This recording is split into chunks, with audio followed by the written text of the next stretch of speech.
The United States poured $135 billion into the dream of high-speed rail and got almost nothing in return. What was sold as a bullet train connecting San Francisco to Los Angeles in under 3 hours has become a saga of escalating costs, missed deadlines, and political fights, with only a fraction of track built and no service yet running. In this video, I will break down where the money went, why the nation's biggest rail project stalled, and what it reveals about America's rail future. This was supposed to be America's great leap into the future. A bullet train capable of connecting San Francisco to Los Angeles in under 3 hours, faster than flying, cleaner than driving, and grander than anything the country had built since the interstate highway system. It was the United States' first true high-speed rail megaproject, greenlit by voters in 2008 with optimism and a $10 billion down payment. That was 18 years ago. Today, in 2026, there is no high-speed train. Not a single passenger has boarded. No train has raced down the state at 220 miles per hour. What does exist is a fragmented, over-budget, endlessly delayed skeleton of a vision, and a price tag that has swollen to an estimated $135 billion. This isn't just the story of a delayed train. It's a cautionary tale about how not to build a mega project. And every misstep is a lesson carved into the concrete foundations now scattered across California. The first problem began with where construction started. Instead of building between the state's biggest cities, where people actually live and where ridership would be immediate, the first segment broke ground in the Central Valley between Madera and Bakersfield. Officials called it the easiest place to build. Flat land, fewer lawsuits, lower population. But this supposed simplicity turned out to be deceptive. The area required miles of viaducts and overpasses to avoid crossings. Land acquisition was slow, local resistance grew, and the region, with its low population density, offered no meaningful ridership base. Billions were spent without a single ticket to sell. By choosing the most politically convenient segment instead of the most strategically valuable one, the project lost momentum before it ever had a chance to prove itself. Then came the issue of cost. The original estimate for the full line was around $33 billion. But that projection was wildly optimistic. As years passed, the number quietly doubled, then tripled, then quadrupled. Today, the cost to complete the full system is estimated at $135 billion, and climbing. In some areas, the cost per mile has exceeded $200 million. By comparison, France, Spain, and Japan have built high-speed rail for a fraction of that. China, which has laid tens of thousands of miles of bullet train track in the time California has built none, averages far lower cost per kilometer. The difference isn't just in labor or land, it's in planning.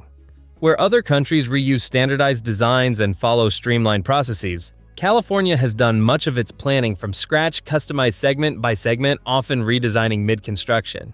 That's because the project didn't just choose a hard place to start, it chose a hard way to build.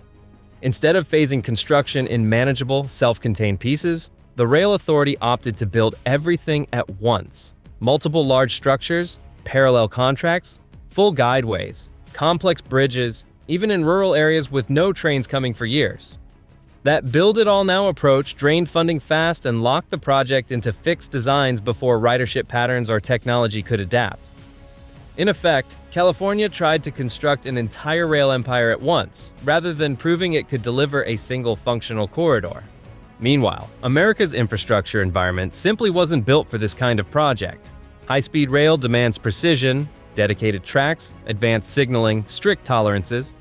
But the U.S. transportation system is built around roads and runways. Rail is an afterthought. Permitting is slower, regulations are more tangled, and there is no streamlined national process for delivering intercity rail the way there is for highways or airports.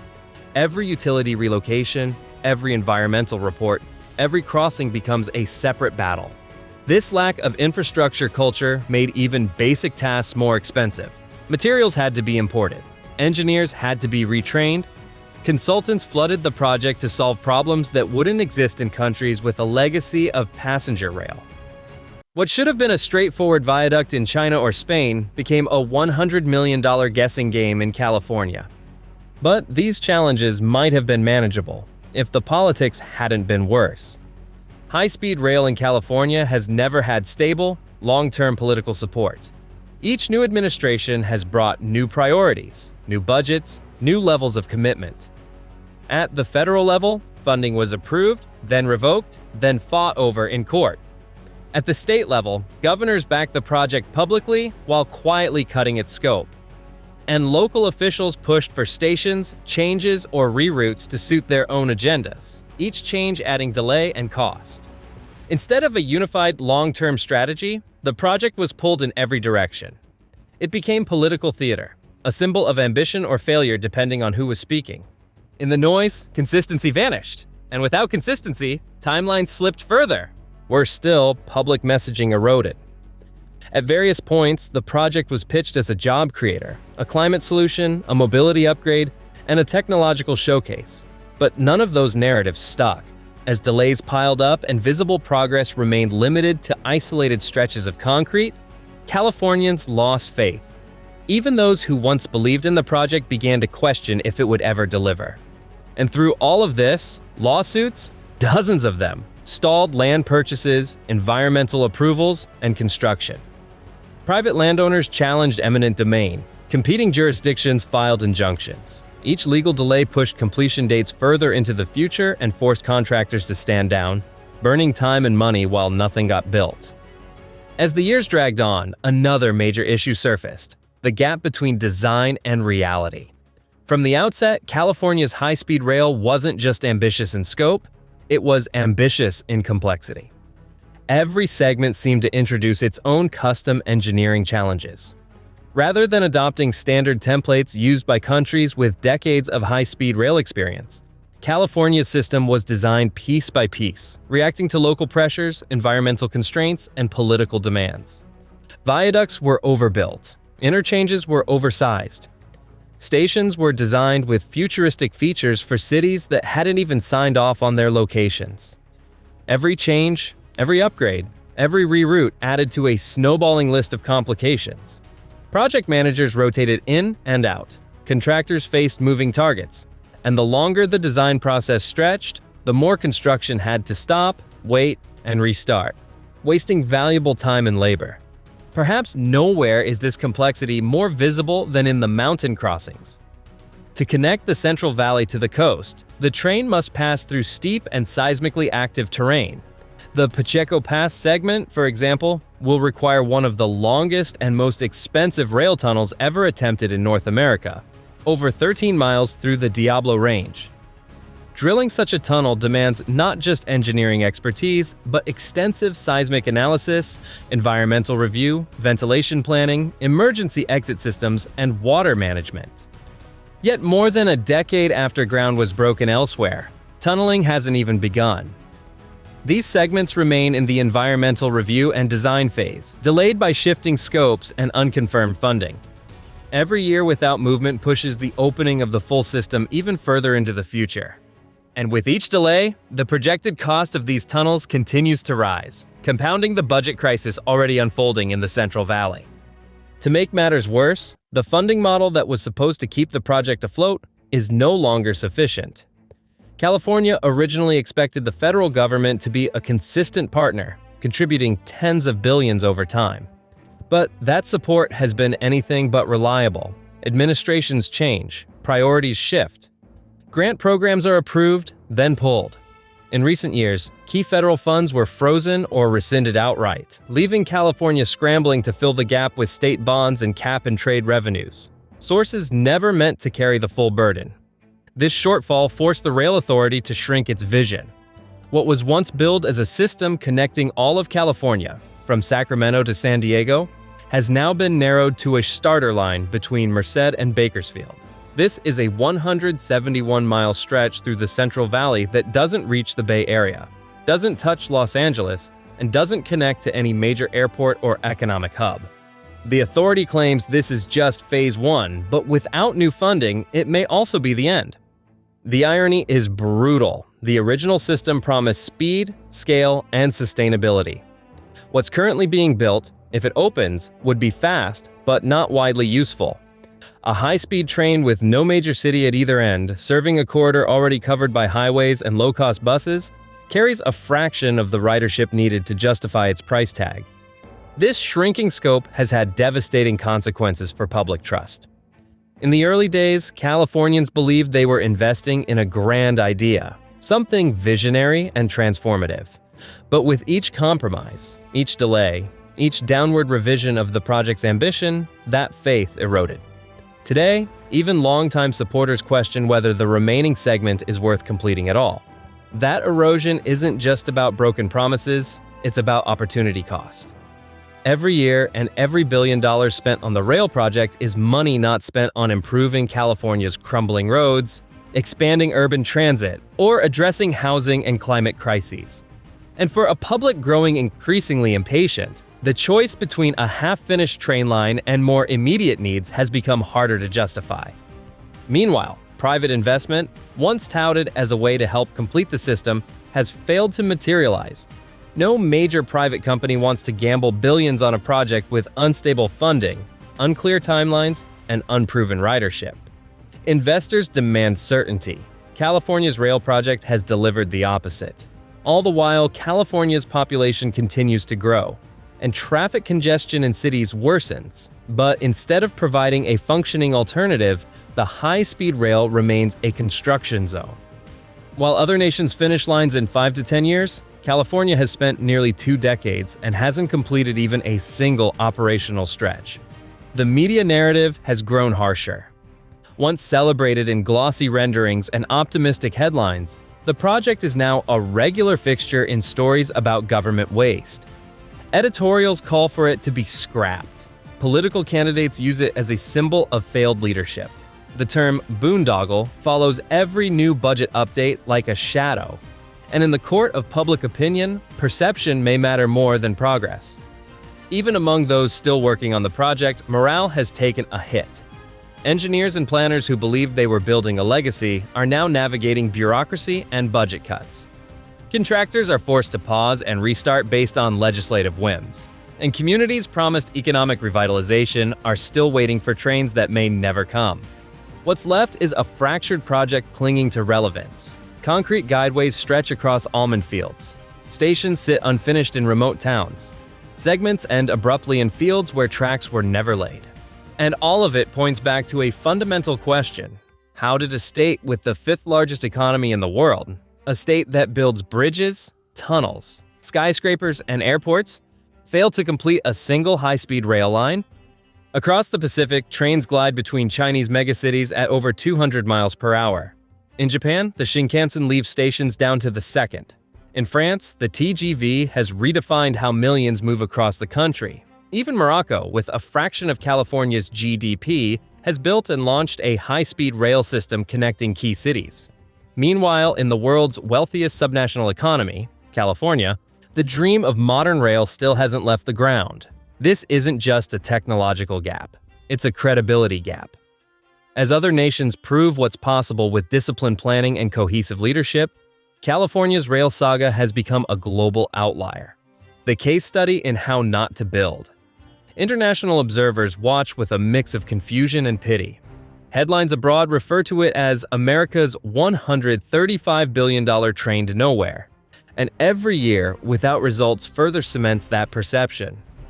This has real consequences. It weakens America's case to lead on infrastructure, on climate solutions, on transit innovation. It undermines the argument that the U.S. can deliver the kinds of modern, sustainable systems needed to compete in the 21st century. It signals that even in a progressive, forward-looking state like California, ambition can buckle under the weight of its own bureaucracy. And for the U.S. as a whole, the symbolism is heavy.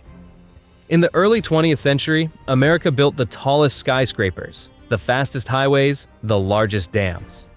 Infrastructure was central to the national identity, but high-speed rail was supposed to be the return to that spirit, a sleek, clean, high-tech revival of American ingenuity. Instead, it's become a monument to stagnation. Worse still, California's project was never meant to be an isolated experiment. It was supposed to set the standard. Other states, Texas, Florida, Nevada, watched closely. If California succeeded, they would follow. Private rail initiatives began to surface, hoping to piggyback on the public momentum. But as California's timeline stretched and costs exploded, those projects pulled back. Investors cooled, public enthusiasm shrank. The ripple effect was paralysis. Meanwhile, climate pressure mounts. Transportation is the largest source of emissions in California. High-speed electric rail powered by renewable energy was meant to be a key tool in reducing car dependency and cutting greenhouse gases.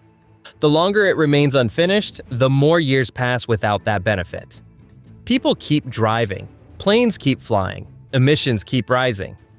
This is the hidden cost of delay. Not just budget overruns, but missed environmental targets, stalled economic potential, and eroded public trust. Infrastructure isn't just about steel and concrete. It's about time. Every year that goes by without completion is a year of lost impact. And at this point, it's not just years, it's decades. There are efforts to salvage what remains. In 2026, the California High-Speed Rail Authority has focused its messaging around completing the Central Valley segment. The narrative has shifted from statewide transformation to a functional test corridor. The hope is that by finishing and operating a 171-mile line between Merced and Bakersfield, the project can prove its worth, show actual trains running, and build momentum to expand again in the future. But even this reduced goal is fragile. Construction is still incomplete, track systems and electrification are just beginning. Stations remain unfinished, and ridership projections, even in the best-case scenario, are modest. Without connections to San Francisco or Los Angeles, this segment cannot fulfill the original promise. It can only serve as a demonstration, a placeholder for what might have been. For now, the authority is pursuing new bids to install track and systems across the completed guideway. They've begun ordering materials in advance to avoid delays. They're courting private partners to help operate the system once built. And they're lobbying for renewed federal funding under national climate and infrastructure initiatives. These efforts may yield results, but none of them erase the path already taken. The challenge is no longer technical, it's psychological. How do you convince the public to keep believing in a project that has let them down for nearly 20 years? How do you maintain morale among engineers, planners, contractors, and policymakers who have watched budgets explode and deadlines dissolve? How do you rebuild trust? The answers may lie in small victories, in opening a stretch of track, in running a test train, in showing school children a future they can finally ride instead of imagine, in proving mile by mile that something real can still come of this. But even with completion of the Central Valley segment, the bigger question will remain: what happens next? Connecting it to the Bay Area or Southern California will require tens of billions more. It will require tunneling through mountains, building in dense urban corridors, relocating thousands of residents and businesses, and overcoming political opposition that's only grown stronger. No one, not even the project's most optimistic backers, believes it will be quick or easy. And that's perhaps the most painful truth. The California High-Speed Rail Project, even in success, cannot be what it was supposed to be. It cannot recapture the lost years. It cannot deliver on the original timelines or budgets. It cannot undo the decisions that turned a visionary idea into a decades-long struggle. It can only move forward from here, smaller, slower, and more cautiously than ever imagined. Yet buried beneath the frustration, the delays, the headlines and hearings and lawsuits, the original idea still flickers.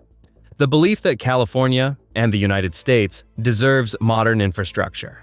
That a state of 40 million people should have more than highways and runways. That fast, clean electric rail should be more than a dream, more than a rendering, more than a monument to mismanagement. A bullet train doesn't exist in a vacuum. It is only as fast as the journey around it is smooth. No matter how high the speed between cities, a passenger who's stranded at the station still loses time. But in California's high-speed rail project, that basic truth was forgotten.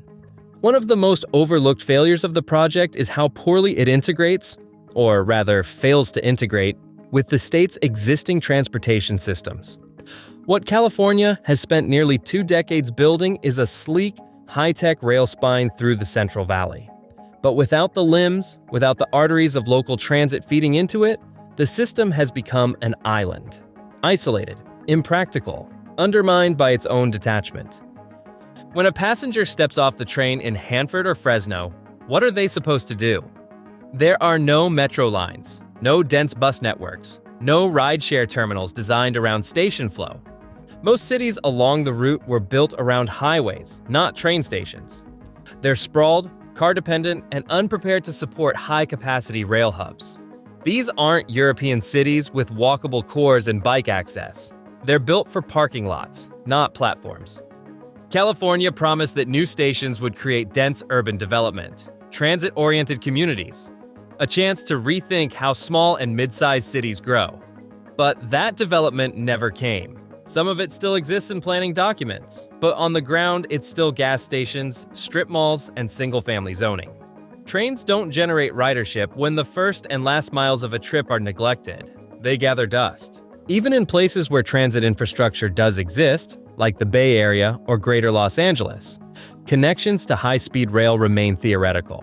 Caltrain between San Francisco and San Jose is being electrified, yes, but won't run true high-speed service for years. The extension into downtown LA through the mountains remains stuck in pre-construction limbo.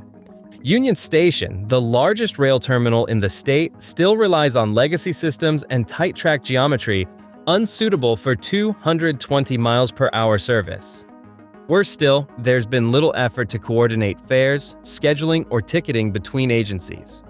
A rider might need 3 apps and 2 fare cards to transfer from a local bus to a regional train to a high-speed corridor. There's no single experience, no seamless transition. It's a series of fractured systems loosely connected by geography, not design.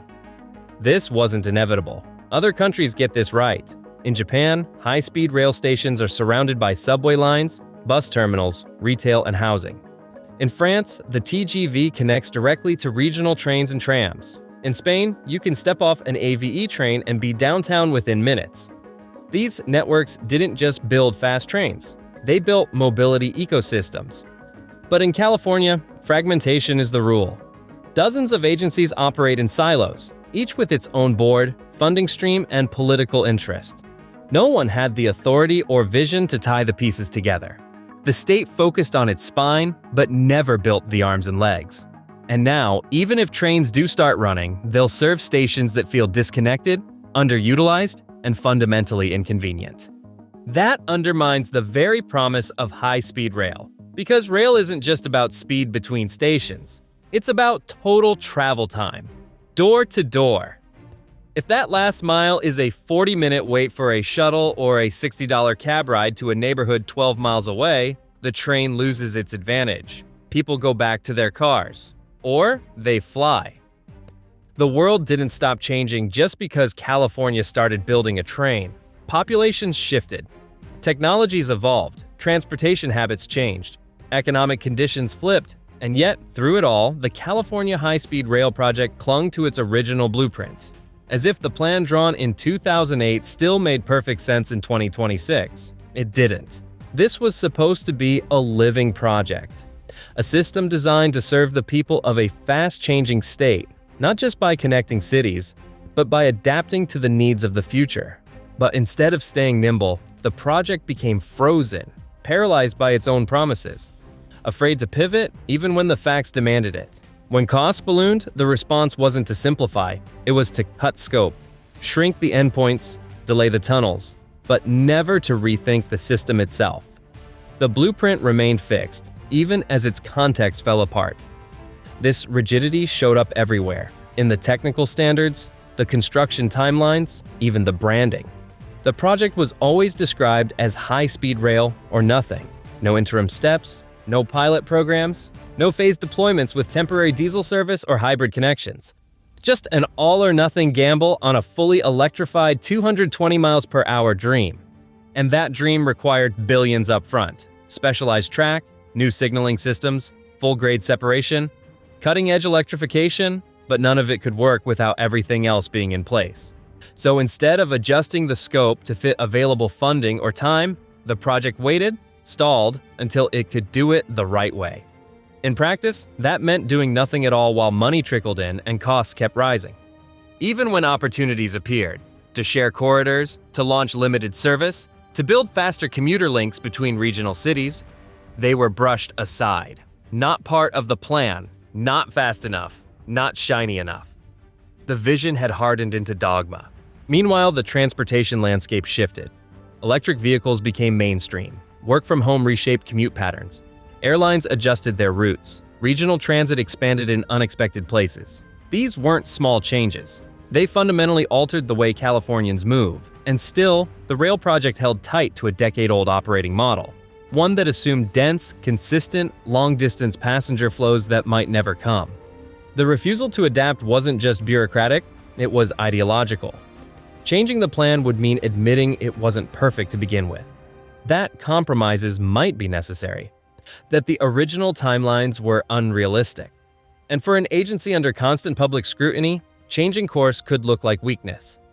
But inflexibility is its own form of failure, because as the context changed, the project didn't. And so, piece by piece, it fell out of sync with the world around it. The result? A system that's no longer aligned with demand, no longer affordable at scale, and no longer politically invincible. Every year that passed without a pivot made the final product less relevant, even before the first train could run. Other megaprojects around the world have faced similar challenges and survived them by adapting. The Grand Paris Express shifted timelines and added flexibility. London's Crossrail faced delays but adjusted service plans to launch in phases. China built dozens of high-speed corridors not because it stuck to a single model, but because it constantly refined what worked. That willingness to course correct is what made them work. California had chances to do the same. It could have launched regional service between Fresno and Bakersfield earlier. It could have tested lower-speed hybrids on shared corridors. They could have built scalable segments, even if they didn't meet the full spec, to prove ridership and build momentum. But it chose purity over progress, and progress stalled. Now, the vision that was once its greatest strength has become its greatest liability. The inability to evolve has trapped California in a cycle of delay, debt, and diminishing relevance. In the end, megaprojects are not judged by their renderings. They're judged by their results, and by their ability to respond when reality throws the plan out the window. California didn't fail because it aimed too high. It failed because it refused to adjust the aim when the target moved.